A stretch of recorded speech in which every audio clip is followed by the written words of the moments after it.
하나님이 예레미야에게 말씀하십니다. 예레미야야, 너는 이런 백성을 보살펴 달라고 나에게 기도하지 마라.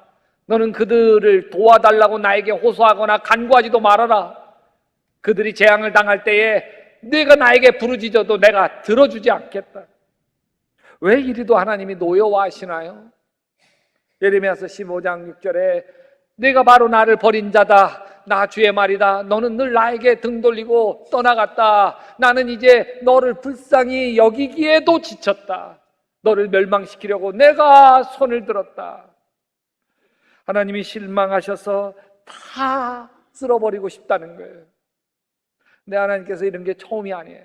예레미야 때 이때가 처음이 아니에요.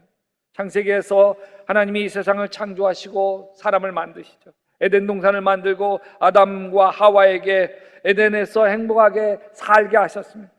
근데 아담과 하와는 뱀의 유혹에 빠져 선악과를 따먹고 큰아들 가인은 자기 동생 아벨을 돌로 쳐 죽이고, 그러니 그 후손들은 더 엉망진창이 되고 말았습니다. 인간들이 하는 생각, 인간들이 하는 말, 인간들이 하는 행동이 막 사악하기 그지없어요. 하나님이 얼마나 실망하시는지. 내가 창조한 것이지만 사람을 이 땅 위에서 쓸어버리겠다. 사람뿐만 아니라 짐승과 땅 위에 기어다니는 것과 공중의 새까지 그렇게 하겠다. 이것들을 만든 것이 후회가 되는구나. 하나님께서 다 홍수로 쓸어버리기로 작정하시고, 근데요, 전부 다 쓸어버리는 게 남긴 사람이 있어요. 그게 노아예요. 노아는 그 당대에 의롭고 흠이 없는 사람이었다. 노아는 하나님과 동행하는 사람이었다. 죄악이 넘실대는 세상 한가운데서도 남은 자가 있는 거예요. 하나님이 남긴 자가 있는 거죠. 하나님이 다 심판해서 쓸어버려도 여전히 남은 자가 있는 거예요. 그래서 오늘 말씀에서 이렇게 이야기해요. 이제는 내가 친히 내 양떼 가운데서 남은 양들을 모으겠다. 내가 쫓아냈던 그 모든 나라에서 모아서, 남은 자들을 모아서 다시 그들이 살던 목장으로 데려오겠다. 남은 자를 모으시는 거예요. 하나님이 다 흩어버리시지만 그래도 남은 자, 끝까지 하나님을 바라보는 자를 통해서 하나님은 하나님 나라를 이 세상에서 펼쳐가시는 거예요. 이게 성경을 관통해서 흐르는 남은 자 사상, 남은 자 사상, 렘넌트 사상이에요. 홍수 심판 때 남은 자가 노아죠. 근데 노아 후손들도 타락해요. 바벨탑을 닦고 하나님께 도전해요. 그래서 하나님이 언어를 혼탁케 해서 다 흩어버립니다. 그게 끝이 아니에요. 하나님은 직접 아브라함을 선택해서 하나님의 역사를 이어가는데, 내가 너로 큰 민족을 이루고 네게 복을 주어 내 이름을 창대하게 하리니 너는 복이 될지라. 여기서 아브라함이 남은 자예요. 애굽에서 탈출한 이스라엘 백성들이 홍해를 건너 광야를 지나갑니다. 온갖 불평을 다 하죠. 하나님이 40년 동안 광야에서 유리방황하게 되리라 벌을 내려요. 그리고 홍해를 건널 때 20살 이상 된 사람들은 가나안 땅에 들어가지 못하리라. 광야에서 다 죽으리라. 근데 그 속에서도 여호수아와 갈렙은 살아서 가나안 땅에 남은 자. 야곱에게는 12아들 12지파가 있었어요. 오직 유다 지파만 남은 자가 되어서 유다 왕국을 이루. 내가 다윗에게서 의로운 가지 하나가 돋아나게 할 그날이 오고 있다. 나 주의 말이다. 그는 왕이 되어 슬기롭게 통치하면서 세상에 공평과 정의를 실현할 것이다. 누구예요? 예수 얘기하는 거예요. 그리스도의 출현을 얘기하는 거예요. 어디에서? 다윗의 씨에서, 남은 자 유다 지파 아래서 예수 그리스도가 오시는 것이죠. 여러분, 로마서 9장 27절은 같이 한번 읽어보십시다. 시작. 이스라엘 자손의 수가 바다의 모래와 같이 많을지라도 남은 사람만이 구원을 얻을 것이다. 남은 사람만이 구원을. 예수님이 어느 날 제자들에게 비유를 말씀하십니다. 어떤 농부가 밭에 나가 좋은 씨를 뿌렸단다. 좋은 뿌린 씨가 싹이 나고서 파릇파릇 자라니 얼마나 신나겠니. 좋은 씨를 뿌렸더니 이제 3-4개월만 지나면 누런 밀이 익어서 수확을 많이 할 수 있겠구나 기대를 했지. 근데 어느 날 하인이 다가와서 주인님 어찌게 된 일인지 우리가 밭에 나가 보니까 좋은 씨를 미라를 잘 뿌렸는데 이상하게 뿌리지도 않은 가라지가 너무 많이 나와 있습니다. 어떻게 된 걸까요? 야, 원수 사단 마귀가 그랬구나. 원수가 와서 밀 사이에 가라지를 뿌리고 갔구나. 그러자 하인이 그러면 저희가 가서 가라지를 다 뽑아버릴까요? 아니다. 너희가 가라지를 뽑을 때에 밀도 함께 뽑힐라. 추수 때까지 둘 다 함께 자라도록 내버려 두어라. 추수할 때에 내가 추수꾼에게 먼저 가라지를 뽑아 단으로 묶어 불에 태워버리고 밀은 내 곳간에 거둬들이라고 하겠다. 예수님이 이렇게 하신 비유가 뭔지 잘 모르겠어요. 그래서 예수님, 이 가라지 비유를 좀 자세히 설명해 주세요. 그래, 마태복음 13장 37절에 좋은 씨를 뿌리는 이는 인자, 나다, 예수다. 밭은 세상이다. 좋은 씨는 그 나라의 자녀들이다. 가라지는 악한 자의 자녀들이다. 가라지를 뿌린 원수는 악마요, 추수 때는 세상 끝날이요, 추수꾼은 천사들이다. 가라지를 모아 불에 태워 버리는 것과 같이 세상 끝날에도 그렇게 할 것이다. 인자가 천사들을 보낼 터인데 천사들은 불법을 행하는 모든 사람들을 모조리 끌어모아다가 불 아궁이에 쳐 넣을 것이다. 그러면 그들은 거기서 울며 이를 갈 것이다. 그러나 그때의 의인들은 그들의 아버지 나라에서 해와 같이 빛날 것이다. 귀 있는 사람은 들어라. 여기 의인들이 남은 자예요. 알곡이 남은 자예요. 하나님은 남은 자 알곡을 가려내기 위해서 시련과 역경을 통해 키질을 합니다. 키질을. 그의 손에는 키가 있으니 타작마당을 깨끗하게 하여 알곡은 곳간에 모아들이고 쭉정이는 꺼지지 않는 불에 태우실 것이다. 여러분, 여기에 키는 자동차 키나 집안 키가 아닙니다. 키질할 때 아시죠? 키질할 때 쓰는 키예요. 키. 말세 때 하나님은 구원받은 사람을 가려내기 위해서 키질을 합니다. 키질. 교회 안에 알곡을 가려내기 위해서 키질을 합니다. 코로나 바이러스는 기가 막히게 교인들을 키질합니다. 알곡과 쭉정이를 나누도록 키질합니다. 키질하면 할수록 쭉정이는 밖으로 날아가게 되어집니다. 교회에 대해서도 세상 사람들과 똑같이 불평하고 자꾸 바깥으로 날아갑니다. 그런데 알곡은 달라요. 코로나일 때도 안으로 파고들어요. 새벽엔 매일 성경 말씀 큐티하고 밤에는 정식기도 드리면서 주님 품으로 파고듭니다. 여러분은 알곡입니까? 쭉정이입니까? 알곡이 남은 자인 거예요. 남은 자들만이 이긴 자가 되어서 예수 그리스도와 함께 왕노릇하게 될 줄로 믿습니다. 그래서 여러분, 교회의 품을 떠나지 마십시오. 우리가 다 하나님의 자녀 아닙니까? 예수님을 마음에 모시면서 하나님의 자녀가 되었지 않습니까? 지금 우리가 세상 한가운데 살아가지만 우리의 시민권은 어디에 있는지라? 시민권은 어디에 있어요? 하늘에 있는지라. 여러분, 우리는 사단의 자녀가 아닙니다. 하나님의 자녀예요. 천국 시민권을 가진 하나님의 백성들입니다. 지금 죽어도 영원한 천국 하나님 아버지 품에 안길 자들입니다. 그렇기 때문에 교회의 품을 떠나지 마십시오. 교회는 우리의 어머니입니다. 어린아이는 어머니 품에서 자라야 됩니다. 예수 믿기로 작정한 하나님의 백성 알곡은 어머니 품인 교회 안에 있어야 합니다. 여러분, 교회는 완벽하지 않습니다. 이 세상 교회는 흠투성입니다. 왜냐하면 하나님이 교회로 교인들을 부르실 때에 인격적으로 온전한 사람을 골라서 부른 것이 아니기 때문에 그렇습니다. 사도 바울이 세운 고린도 교회도 바울파, 아볼로파, 예수파, 게바파, 네파로 갈라져서 서로 싸웠습니다.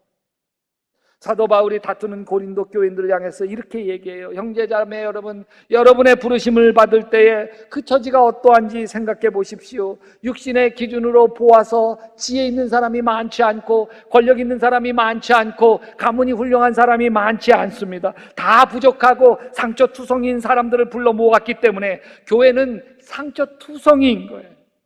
다툼이 있어요. 시기가 있어요. 질투도 있어요. 가라지도 있어요. 그러나 교회는 세상과 다른 게 하나 있습니다. 그것은 하나님 아버지가 계십니다. 아멘. 성자 예수님이 계십니다. 아멘. 우리를 교통케 하고 위로하고 말할 수 없는 탄식으로 기도해 주시는 성령 하나님이 있습니다. 삼위일체 되시는 하나님께서 교회 안에 있고 삼위일체 되시는 하나님이 우리 약대교회의 주인이십니다. 주인이신 하나님이 우리를 빚어가고 있는 거예요. 그런데 하나님께서는 지혜 있는 자들을 부끄럽게 하시려고 세상의 어리석은 것들을 택하셨으며 강한 것들을 부끄럽게 하려고 세상의 약한 것들을 택하셨습니다. 그래서 여러분, 정말 상처도 많고 흠도 많고 서로 질투도 하고 미워도 하고 섭섭하기도 하고, 그러지만 우리가 성령께서 우리를 다스리고 주님이 우리를 빚어가시면서 여러분, 우리가 서로 용서하기 시작하고 우리가 서로 갈등과 다툼 속에서도 성장하기 시작하며 하나님의 은혜 가운데 교회, 주님의 몸된 교회는 든든히 서가고 있는 것입니다. 그래서 여러분, 교회는 나는 어머니라고 생각해요. 하나님은 아버지시지만 교회는 내 인생, 내 삶의 어머니입니다. 그래요. 교회가 문제가 있어요. 다툼이 있어요. 다 부족해요. 근데 여러분, 어머니의 부족함이 드러났다고 해서 같이 비난하고 욕하는 건 자식이 아닙니다. 교회에서 신앙의 잔뿌리가 굵어온 믿음의 아들, 딸들이 할 일이 아닙니다. 여러분, 허물이 있으면 덮어야 되는 거예요. 감싸야 되는 거예요. 내가 먼저 잘해야 되는 거예요. 내가 먼저 자기를 저 복종시키는 믿음의 길을 걸어가야 되는 거예요. 어머니 되신 교회를 우리가 보호합시다.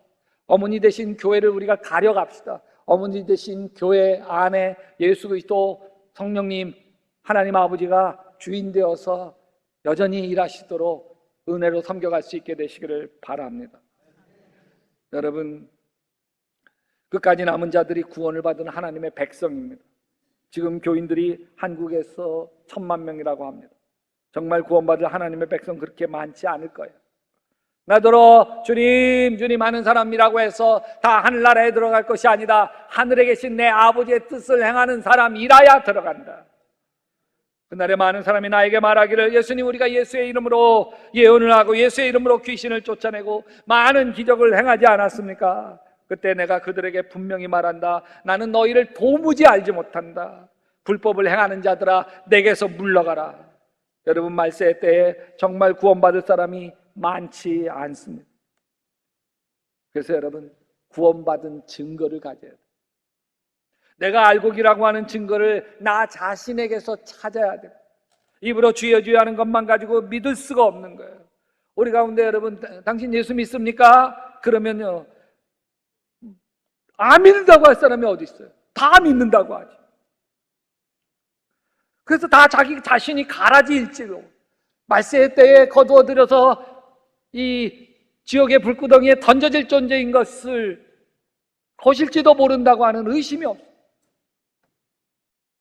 여러분, 알곡이라고 하는 증거를 나에게 찾아야 되는 거예요. 나 자신에게.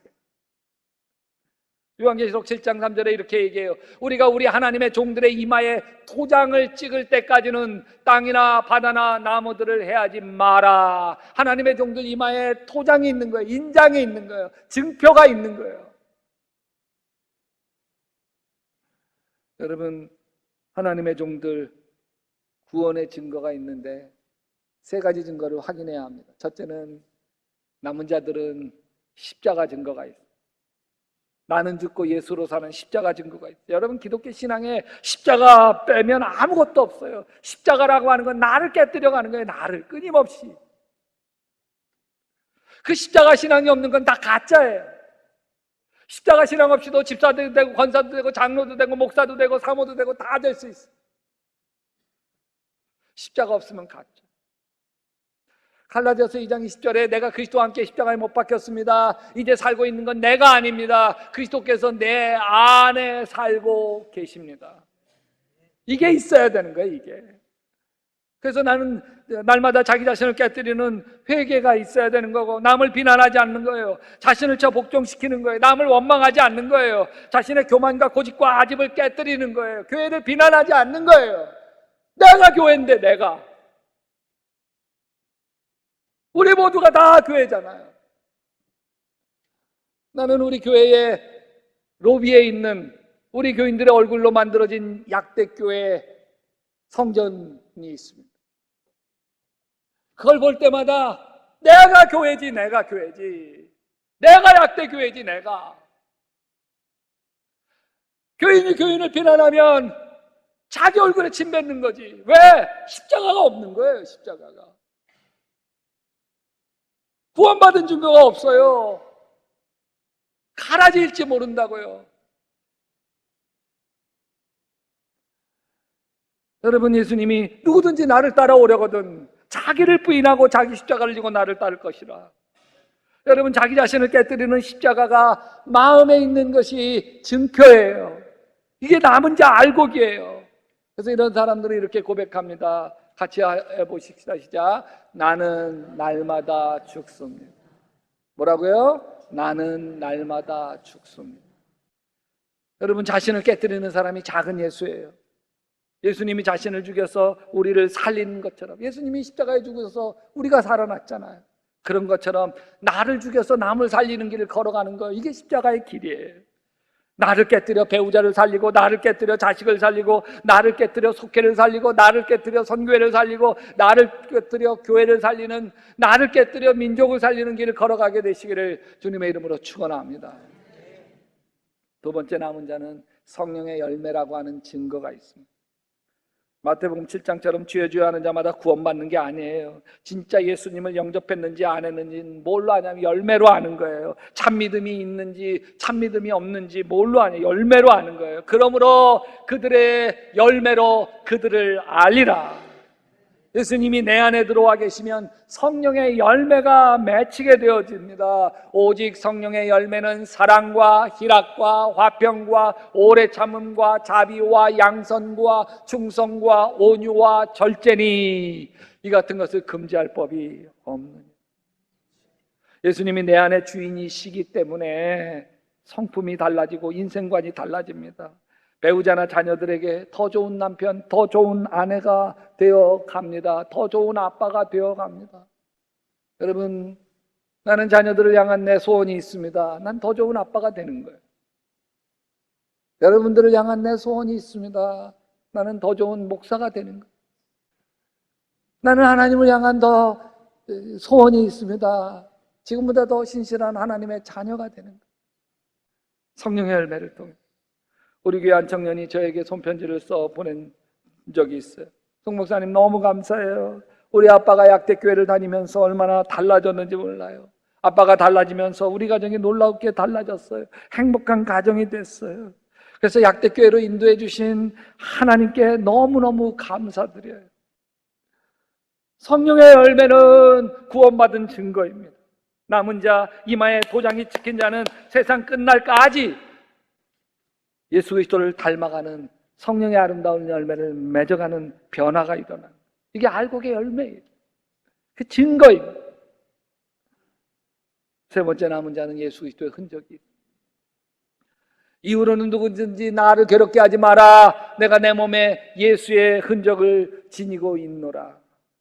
예수님 때문에 땀 흘리는 흔적이, 예수님 때문에 손해본 흔적이 있는 거예요. 예수님 때문에 참아야 했던 흔적이 있는 거예요. 예수님 때문에 용서해야 됐고, 예수님 때문에 져줘야 했고, 예수님 때문에 섬겨야 됐고, 예수님 때문에 오른밤 때리면 왼뺨 돌려 대줘야 됐고, 예수님 때문에 오리를 가자는 억지로 가자면 심리까지 가줘야 됐고, 예수님 때문에 속옷을 벗어달라면 겉옷까지 벗어주었던 손해본 흔적입니다. 우리가 이 세상 끝나는 날 예수님 만나게 될 거예요. 그 후에 우리 살아남은 자들도 그들과 함께 구름 속으로 끌어올려 공중에 주를 영접하게 하시리니 그리하여 우리가 항상 주와 함께 있으리라. 예수님이 우리의 흘린 눈물 다 씻어줄 거예요. 너 나 때문에 얼마나 손해봤니? 너 나 때문에 얼마나 억울했니? 너 때문에 너 나를 위해서 얼마나 충성과 봉사했니? 너 나를 위해서 한 영혼이라도 구원하려고, 내 자녀 구원하려고 얼마나 전도에 힘썼니? 하나님이 다 갚아주실 거예요. 우리가 다 남은 자입니다. 그 남은 자들이 두려워하여 영광의 하늘에 하나님께 돌리더라. 그날이 되면 끝까지 남은 우리가 새 하늘과 새 땅을 가득 채우게 될 거예요. 영광의 하나님을 찬양하는 놀라웠고 황홀한 그 재림의 때에 우리 모두는 그 흰옷 입은 사람들의 무리 속에 포함되어서 그들과 함께 찬양하는 자리에 서게 될 거예요. 남은 자, 끝까지 믿음으로 이긴 자들이 하나님의 영광에 참여할지어다. 우리 같이 한번 읽어보십시다. 이기는 자는 이와 같이 흰옷을 입을 것이요 내가 그의 이름을 생명책에서 결코 지우지 아니하고 그 이름을 내 아버지 앞과 그의 천사들 앞에서 시인하리라. 저는 이 요한계시록 이 말씀을 읽을 때마다 우리 약대교회의 원로 목사님이셨던 돌아가신 이인실 목사님 간증이 떠올라요. 이인실 목사님이 전립선 암으로 수술을 받고 너무너무 고통스러운데 잠도 못 자고 통증에 너무 시달리는 중에 이게 꿈인지 아니면 지금 내가 환상인지 모르는 신비한 경험을 갑자기 환한 빛이 비치고 저 멀리 하나님의 보호자가 있고 그 양옆에 흰 옷 입은 천군 천사들이 쫙 도열해 있고 그리고 막 찬양이 울려. 찬양. 그거는 병화가. 근데 그 밑에 이렇게 보니까 그 가장 말 속에 누가 납작 엎드려 그 납작 엎드려 있는 누군가 봤더니 자기 자신이 나더래. 나 이인실 목사님. 그래서 이게 나도 하나님의 영광의 보좌 앞에 저 말석 끄트머리이지만 주님이 나를 받아주셔. 그러고 나서 깨었는데 이게 꿈인지 이게 환상인지. 여러분, 이분이 뭐라고 간증하냐면 너무너무 고통스러운데 하나도 아프지가 않는, 지금 너무너무 아픈데 이상하게 아프지 않는 신비한 경험. 그리고 태어나셔서 도대체 그 환상이었는지 꿈이었는지 처음 들어보는 노래, 천사들이 불렀던 노래, 이 노래가 뭐지? 그러면서 그 찬송을 찾는데 요즘 찬송가 반주기가 있잖아요. 근데 자기는 한 번도 불러본 이게 찬송가 속에 있나? 그래서 찬송가 1장, 2장, 3장, 4장 해가지고 반주기로 하나하나씩 다 눌러보기 시작했어요. 200장, 250장, 300장, 350장 하나하나 다 들어보면서 이거 아니네. 그러다가 335장 반주기를 듣는데 갑자기 쏟아지는 눈물. 왜? 그 환상 중에 보여주셨던, 자기는 알지도 못하는, 한 번도 불러본 적이 없는 찬송가를 그 꿈속에서, 환상 속에서 들었던 찬송가가 여기 찬송가로 있는 거예요. 찬송. 그거 놀라운 평화가 내게 있네. 이 세상에는 없는 평화. 나의 영혼과 몸 주께 드립니다. 오 놀라운 나의 구주. 막 이 찬양을 부르고 또 부르면서 눈물로 눈물. 그러고 나서 몇 달 뒤에 하나님의 품에 안기셨습니다.